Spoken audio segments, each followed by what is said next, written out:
Okay, welcome Year 11s to this next video. In it we're going to review the gradient or the slope of a straight line. In this unit we're going to be referring to or using the letter B to refer to the slope is what I'm trying to say. So we're using the letter B mainly because that's what we tend to do in statistics. Instead of using y equals mx plus c, we tend to write our rules in the form y equals a plus bx. And so the b here is the coefficient of the x, and that, of course, is the gradient of the line or the slope of the line. We use that word slope a little bit more in this subject as well. So, of course, you can say it however you like. It won't matter. But when you see we're asking you to interpret the slope or find the slope, it is talking about the gradient. So the gradient is a rate, or it's a ratio of the rise to the run of any 2 points on your line. So it's a measure of the steepness of the line, which is really important when we are looking at context. We will be able to interpret the slope. It has meaning in every context, and it tells us something about the scenario that we're looking at. It can be positive, like this one here is positive. You can see as you're looking from left to right, it's rising up the page. It can be negative, so this one here is negative. As I look left to right, it's moving down the page. It can also be zero, and it can be undefined. So I'll show you two examples of that as well. So when we are finding the slope, because we want to look at the rise and the run, we can use a formula if you wish.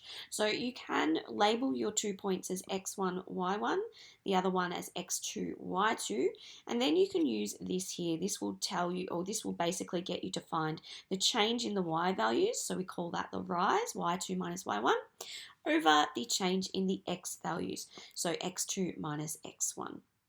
I'll show you a couple of examples as a refresher. So for example, with this one, I've got my 2 coordinates shown, and all I have to do then is label them as my x1, y1, x2, y2, and then I can use my slope formula if I want to. So I'll have y2 is 10, I'll put minus y1 is 4, and then I've got that over x2 is 2, and x1 is negative 1. So remember, you're subtracting that, so I'm subtracting a negative in that case. You can go to your calculator if you want to at that point.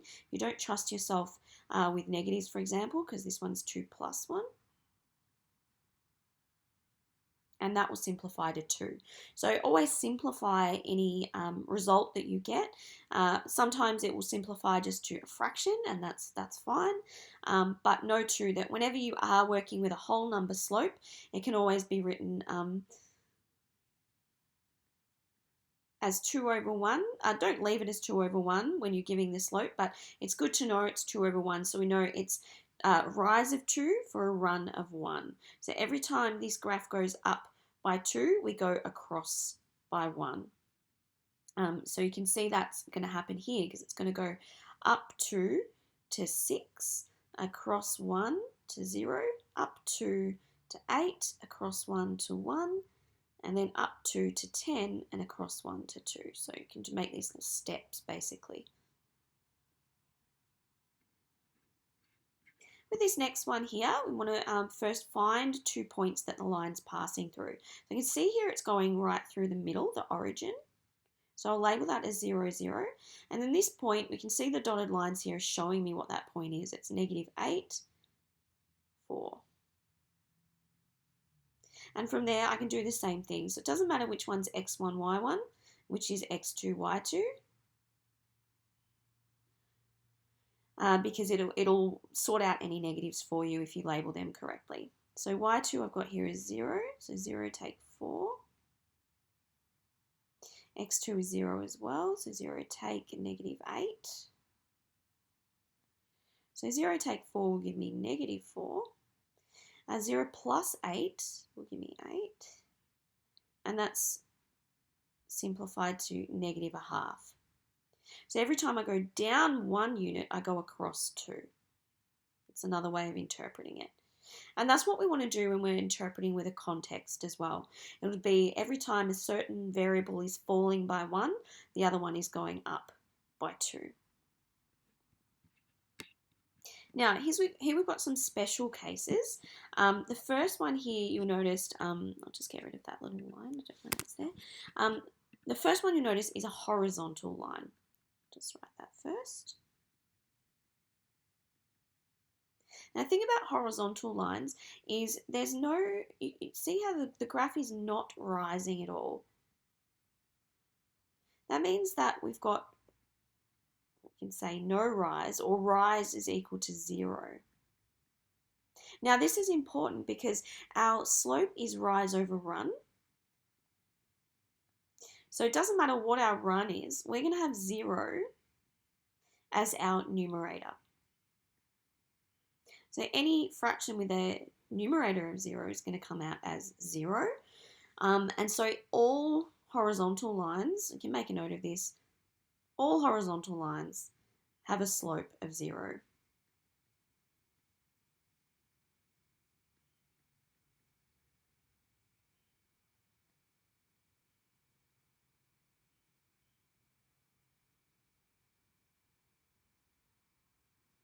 Now this is different to a vertical line, which we see here. A vertical line clearly has rise because it's moving up. What it doesn't have is it's not moving across at all. So it doesn't have any values to the left or right. So in other words, the x value is not changing. So we've got no run. Now, I'm not going to write, I'm not going to actually do any calculations here. I'll do similar to what I did before at least. Since we know that it's rise over run, this means we are going to have this scenario. We're going to have a fraction with a denominator of 0. Now, this is not equal to 0, so don't fall into that trap. If you do this on your calculator, what you're going to see is this is undefined. So there is no, there's no value that we can put on this slope because it is a straight line up and down. We say it has an undefined slope. Now, say if you don't trust me, you can always do this. 5 divided by 0, so 5 over 0, undefined. Doesn't matter what I put as my numerator. We can't divide things by 0, in other words. So that's essentially what it's trying to do there. So this is all vertical lines, just if we summarize, have an undefined slope. Very important you don't state that it's 0 because it's not. 0 is a value. This has no value at all. Okay, well, we might just have a couple more, you'll have a look at a couple more examples, but what you're going to see is no different. I'm going to use that same formula for these. So I've got a line intersecting the y-axis at y is 2. So if my y value is 2 and it's touching the y-axis at that point, the y-axis always has a value of x value of 0. So I've got one value there. This next one's telling me that the x value is -3, but it's saying it's touching the x-axis at that point. That's where y is equal to 0. So I'll have my 2 points just from that information. So then I want to do my slope formula and call these however you like. Label them however you like. 0 minus 2 and -3 take 0. So 0 take 2 is -2. -3 take away 0 is -3. So we simplify that. Our negatives cancel out. So we get 2 over 3.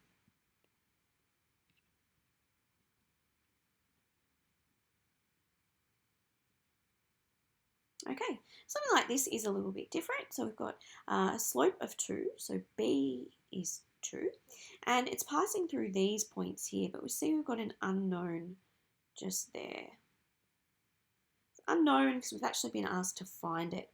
So this is just a case of setting up and solving. So I might call this x1, y1, x2, y2, as we always do, because this is what we know about the slope. Now, if I know that slope is 2 or b is 2, I can then substitute that into this formula here. So I'll write 2 equals, y2 is y, that's what I don't know. Y1 is 4, and that's x2 is 3, x1 is 1.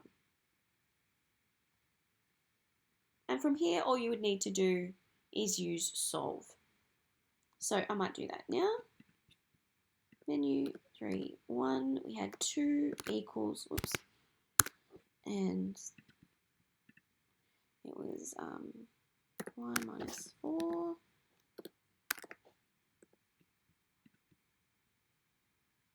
I'm going to just check I got that right. And then we put comma y to solve, and we can see y has to be equal to 8.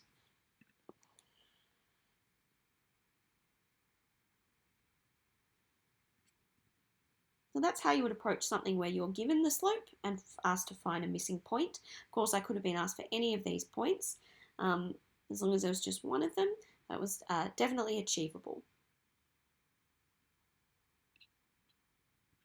Okay, finally, we've got a multiple choice question. We're looking at this graph and we're trying to find what is not true. So first of all, the line has a positive gradient. Well, if I'm looking left to right, I can see this line is sloping upwards. So that looks true to me. The y-intercept has coordinates 0, 3. So this is our y-intercept here. X is 0, y is 3. That looks true as well. The gradient of the line is smaller than 1. Now to test that, we would need to, we can do your 2 points. Might leave that one for now because I'm looking at this one, D. The slope of the line is equal to negative 3 on 5.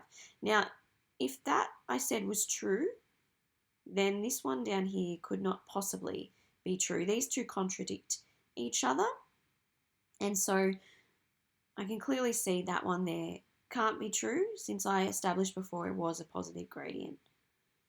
The x-intercept has coordinates negative 5, 0. Well, there's negative 5 and then that's 0. So that's true.